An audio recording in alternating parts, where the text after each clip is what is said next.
Hello everyone, welcome to Durrett Steak. It's that time of the week where I go over my top 10 college football games of the week for week 4 here, and like I hinted at last week, there's a lot of good games on paper. So let's get started with the best game, 6 Ohio State versus 9 Notre Dame, 7:30 game NBC, Ohio State 3-point favorites. This was circled as one of the biggest games of the year. The Buckeyes finally had their first good all-around game this past Saturday, albeit against lower competition in Western Kentucky. But my questions about this team still remain. How will this offensive line look against a good Notre Dame defensive line? That's the first question. And then the other big question is how will Ohio State quarterback Kyle McCord look in his first big-time game? Because Indiana, West Kentucky, yes, that's nothing compared to this game. Notre Dame quarterback Sam Hartman has been in so many big games throughout his career. I feel that experience will come in handy as he helps lead the Irish to an upset, and the Irish can be in the mix for the college football playoff. I have Notre Dame winning 28-20.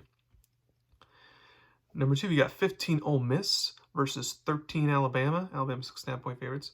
3:30 game on CBS. This is a hard game for me to predict. After Alabama quarterback Tyler Buckner choked in the first half, Ty Simpson, redshirt freshman Ty Simpson came in, and he is more of a pocket passer, which is a problem behind a struggling offensive line. So therefore, he didn't press either. Therefore, Saban is going back to Jalen Milroe as a starting quarterback, which I agree with because while he has a ceiling, at least he can make things happen with his legs if things break down. The question remains, though, that with Milroe starting and the offensive line having issues, can they beat top 25 caliber teams? Or was Texas a couple weeks ago a sign of things to come?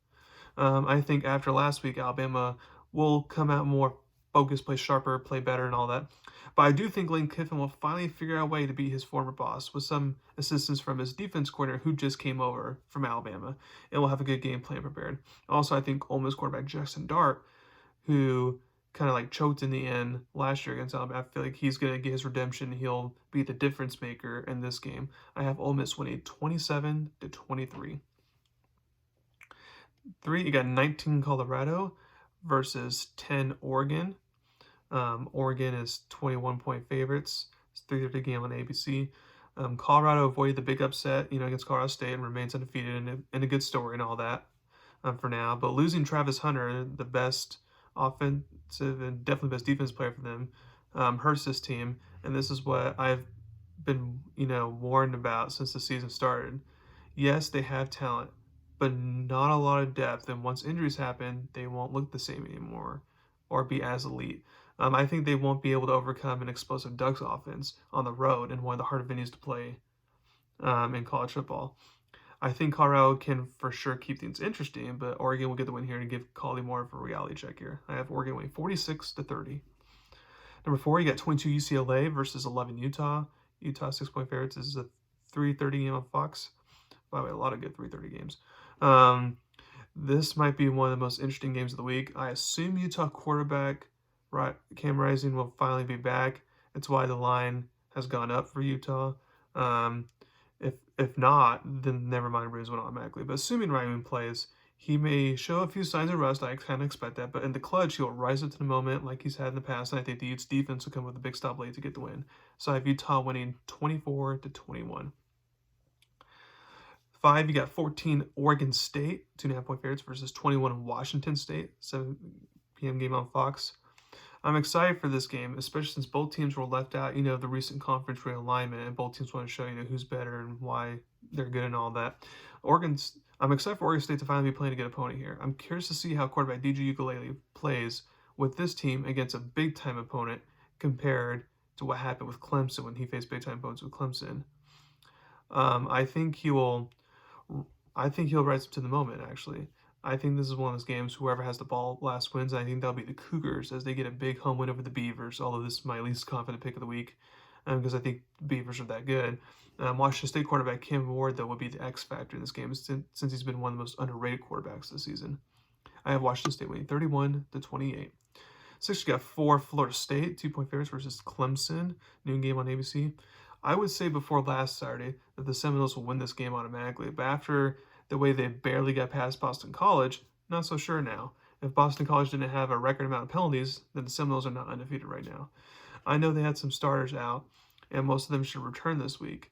I do think the Seminoles will use the game last week as a wake-up call to come more focused and ready to play. As for Clemson, yes, they are great at home, but I still have some concerns about this team. I'll admit when I'm wrong, I was wrong in Clemson as far as Clemson making the playoffs go, but I think they can keep this game close. But Florida State and their talent will get the big winner. Florida State winning the 23-20. Number 7, you got 24 Iowa versus 7 Penn State, 15-point favorites, 7:30 game CBS. If you like defensive games, then this is the game for you. I think this is a game where you'll see sloppy offenses and a bunch of turnovers, but then it comes down to talent, and Penn State with the better talent will prevail in this game. Plus, this game is at Penn State, I know, which is a challenging atmosphere to play in. The Nittany Lions remain alive for the Big Ten title race as they win 17-9. Number 8, you got BYU versus Kansas. Kansas 10-point favorites, 3:30 game ESPN. Both teams are undefeated and underrated in my opinion. Both could play spoiler to the top teams of the Big 12 like Texas or Oklahoma. Both have good explosive offenses, and both defenses have improved from a year ago so far. I think this line, though, is way too big. To me, this is a coin flip type of game. I think the Jayhawks will control most of the game, as they like to do in their run-heavy offense. But I think the Cougars' offense, like last week against Arkansas, they'll find those quick, explosive plays to keep them competitive, and then I feel like they'll whip something out of a hat and come up with another clutch win. I have them winning 34-31. 9, you got Auburn versus Texas A&M. A&M 7.5-point favorites in the game ESPN. If Jimbo Fisher wants to save his job and the team from early implosion, they must win this home game. They have a good offense, and I think they'll be able to score on Auburn. The question is, can the Texas A&M defense get stopped since they didn't against Miami 2 weeks ago? Auburn, has beat up on Sanford and UMass, but against California back in week 2 on the road, they only scored 14 points. So there's questions about, okay, against better opponents, how is Auburn offense going to look? So the odds are that the Aggies should be able to contain the Tigers' offense, and the Aggies get a home win. I have them winning 27-17. And then last but not least, like I said, there's a bunch of games, a couple different options you can go here, but I'm going to go with UCF versus Kansas State. Kansas State 4-point favorites. 8 p.m. game on FS1.